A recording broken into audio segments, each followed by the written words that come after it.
12वीं क्लास इतिहास विषय की बात करते हैं, अध्याय नंबर 9, और ये पाठ नंबर 9 है। और पाठ नंबर 9 में इतना महत्वपूर्ण क्वेश्चन होगा ना, ये सब के सब धांसू क्वेश्चन होगा। वो पिछले साल के क्वेश्चन भी हो सकता है और आगामी क्वेश्चनों के लिए, आगामी परीक्षाओं के लिए भी क्वेश्चन यहाँ देखा जा सकता है। तो पहला क्वेश्चन आपके सामने है, एकदम महत्वपूर्ण है, एकदम VVI, एकदम खोवा जैसा क्वेश्चन है।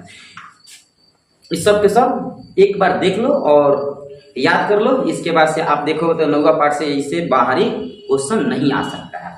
जो आएगा सो इसी में से आएगा, गारंटी है, क्योंकि इसमें देखो लगभग 50-55 क्वेश्चन है 9वां पाठ में, काफी है इतना क्वेश्चन। और सब के सब पिछले साल का ही क्वेश्चन है और उसमें 10-20 गो प्रश्न मतलब साइड से एकदम बढ़िया चुनकर रखा गया है।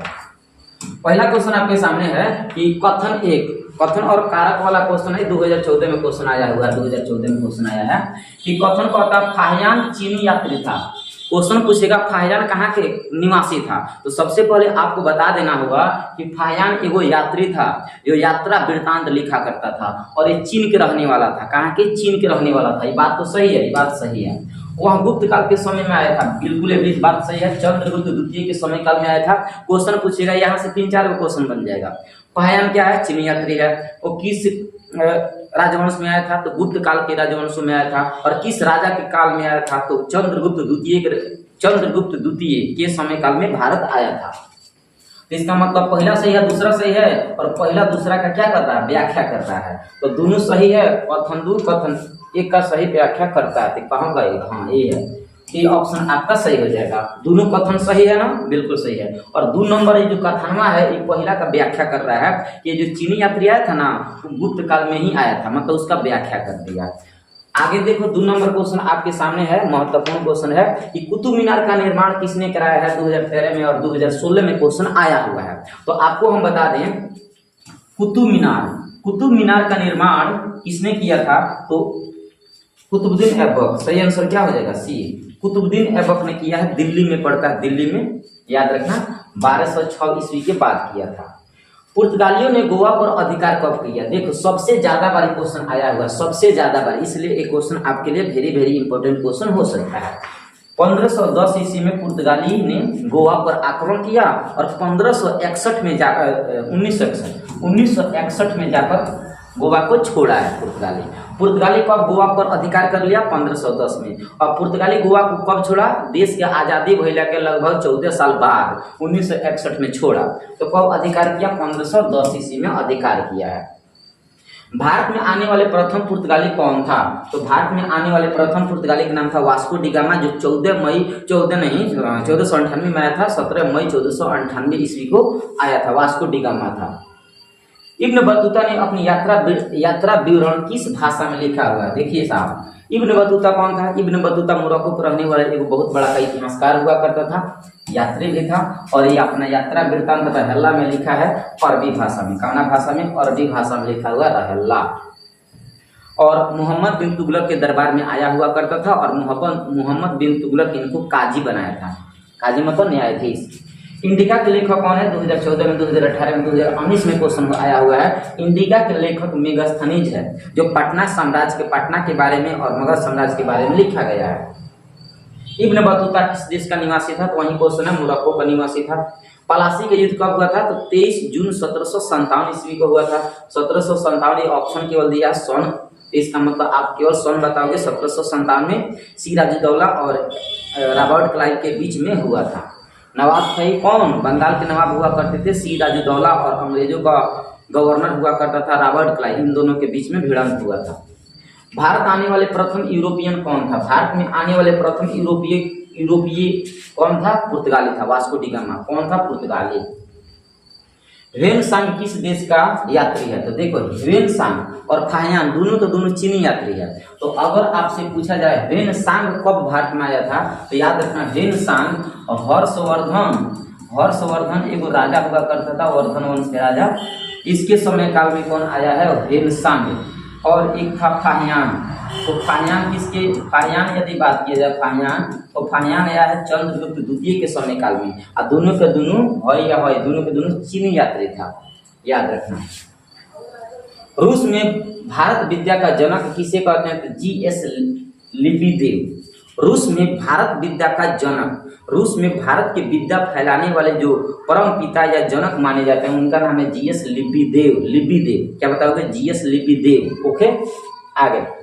अल बुरुनी किसके साथ भारत आया था? तो आप सभी को पता है मोहम्मद गजनी के साथ। मोहम्मद गजनी वो गजनी वंश के राजा हुआ करता था जो भारत को 17 बार लूटा था, उसी के साथ भारत में आया था अल बुरुनी। किसके साथ? मोहम्मद गजनी के साथ आया था।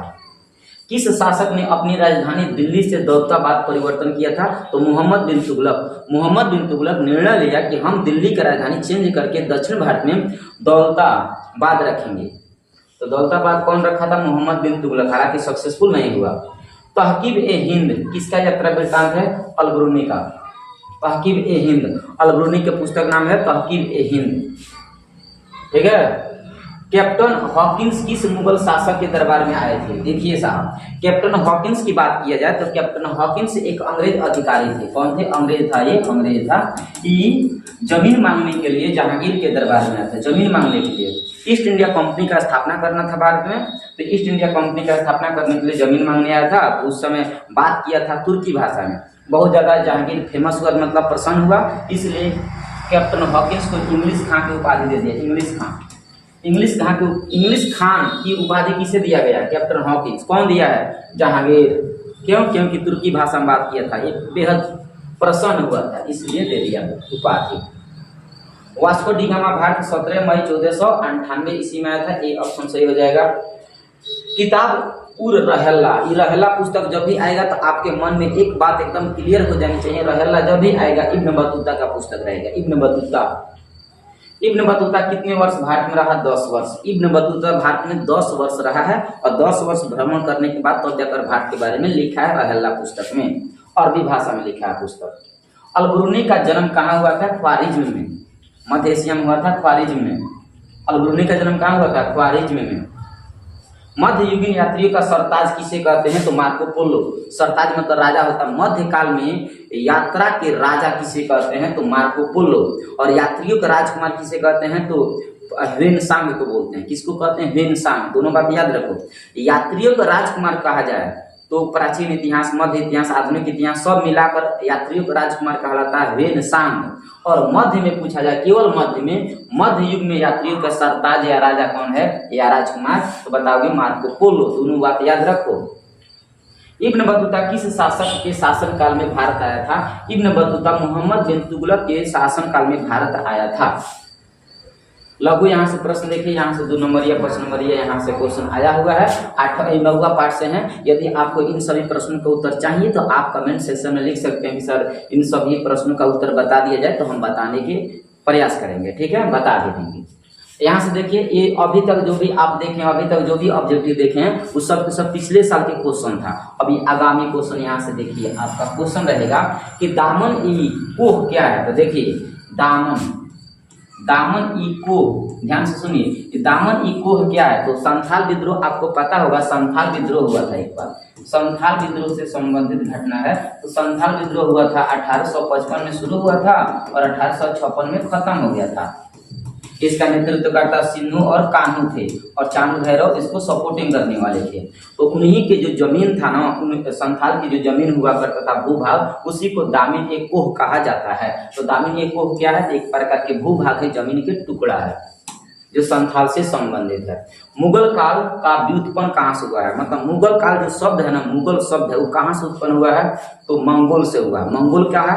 तो मंगोलिया देश है। उस मंगोलिया देश में मंगोल जनजाति हुआ करती है। उसी मंगोल जनजाति से मुगल साम्राज्य का उत्थान हुआ है। तो मंगोल से हुआ है। मुगल साम्राज्य का वास्तविक संस्थापक कौन है? आपको हम बता दें, मुगल काल का या मुगल वंश का 2 बार स्थापना हुआ है। ध्यान से सुनिए, अगर आपसे पूछा जाए मुगल साम्राज्य का स्थापना किसने किया? स्थापना तो वही स्थापना किया था, स्थापना बाबरा किया था। लगभग बाबरा किया था 1526 ईस्वी में बाबर। लेकिन यदि आपसे पूछा जाए वास्तविक बताइए साहब, वास्तविक ओरिजिनल रूप से कौन किया? तो अकबर किया 1556 ईस्वी में। जब उसका बाप मर गया, हुमायूं मर गया, तो 1556 ईस्वी में अकबर वास्तविक बना दिया, एकदम पूरी तरह से परमानेंट कर दिया। 1858 में जाकर तब जाकर मुगल वंश अंत होता है। तो संस्थापक पूछे तो 1526 बाबर किया है, और वास्तविक संस्थापक पूछे, वास्तविक संस्थापक तो 1556 में अकबर किया है। तो वास्तविक पूछा, इसलिए करेक्ट आंसर हो जाएगा ये अकबर होगा। आगे यहाँ से क्वेश्चन आप देख सकते हैं, कितना कीड़ा जा रहा है।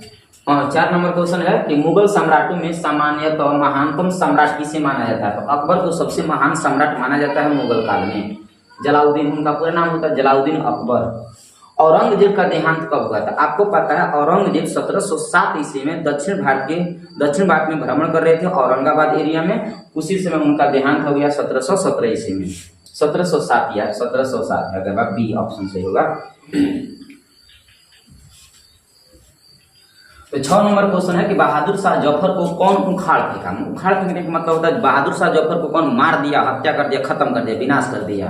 तो अंग्रेजों ने। कब? 1857 के युद्ध हो रहा था, 1857 की क्रांति। तो उसी युद्ध में 1858 में जाकर उसे पकड़कर रंगून भेज दिया जाता है, और 1861-62 में जाकर उनका देहांत हो जाता है रंगून में। तो याद रखना, अंग्रेजों ने उखाड़ फेंका। 7 नंबर क्वेश्चन है अकबर ने सोच समझकर जिसको दरबार का मुख्य भाषा बनाया वह थी, बताइए। अकबर कौन सी भाषा को सोच समझकर अपने दरबारी भाषा का मुख्य भाषा बनाया था? तो वो था फारसी। अकबर का राजभाषा का नाम क्या है? फारसी। रिपब्लिक के लेखक कौन है? रिपब्लिक, गणतंत्र के जो लेखक है ना, गणतंत्र एक पुस्तक होता है रिपब्लिक, उसी का लेखक है प्लूटो। प्लेटो भी कह सकते हो आप। 16 एक कुल का अर्थ होता है संपूर्ण शांति। पूर्ण रूप से शांति को ही संपूर्ण शांति कहा जाता है, इसका अर्थ होता है। ये अकबर के द्वारा उत्पन्न किया गया था। अकबर ने जजिया कर समाप्त किया था। आपको हम बता दें, अकबर 3 प्रकार के कर समाप्त किया था, आपको तीनों लगातार याद होने चाहिए। 1564 में जजिया कर समाप्त किया था। अब 1563 में तीर्थ कर समाप्त किया था। अब 1562 में दास कर समाप्त किया था। तो दास तीर्थ जा 62, 63, 64 लगातार याद रखना। 3 गो कर समाप्त किया है लगातार 3 साल। दास कर 62 में, तीर्थ यात्रा कर 63 में, जजिया कर 64 में।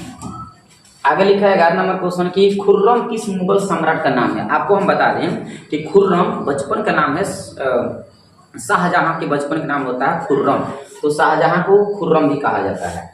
बुलंद दरवाजा किस स्थान पर है? तो फतेहपुर सिकरी का स्थापना पर है। फतेहपुर सिकरी मतलब दिल्ली वाले क्षेत्र में पड़ता है, और अकबर के द्वारा स्थापना किया गया है, और अकबर ने ही इसको सबसे पहले राजधानी भी बनाया था।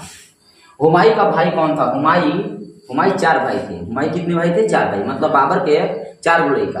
हुमायूं, कामरान, अस्कर, हिंदाल, इस प्रकार ये सभी भाई है, सभी आंसर हो जाएगा।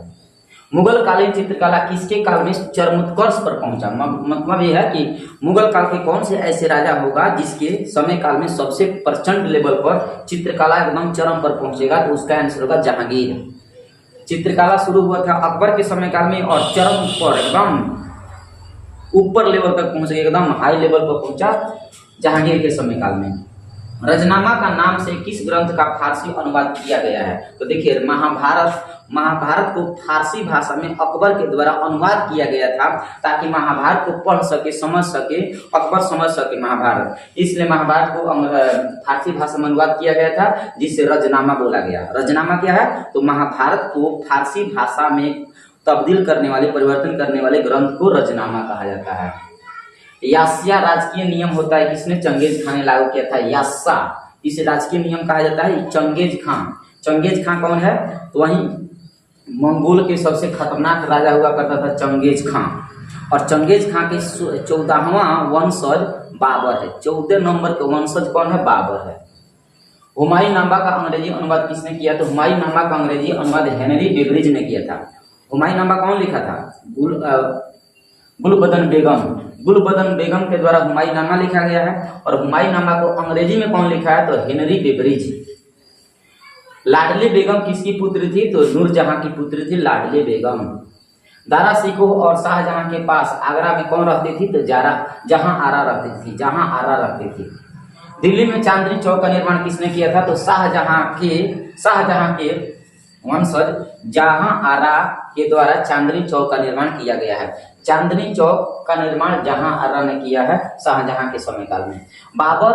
बाबर चंगेज खां का कौन सा वंशज है? कितना नंबर के वंशज है? 14वां नंबर के वंशज है बाबर चंगेज खाके, मतलब चंगेज खाके खानदान का है, 14 नंबर के वंशज या 14वां पीढ़ी है। गुलबदन बेगम क्या है, तो एक प्रकार के लेखिका है, ये किताब लिखते हैं इसलिए इसे हम लेखिका बोलेंगे। गुलबदन बेगम क्या है, लेखिका है।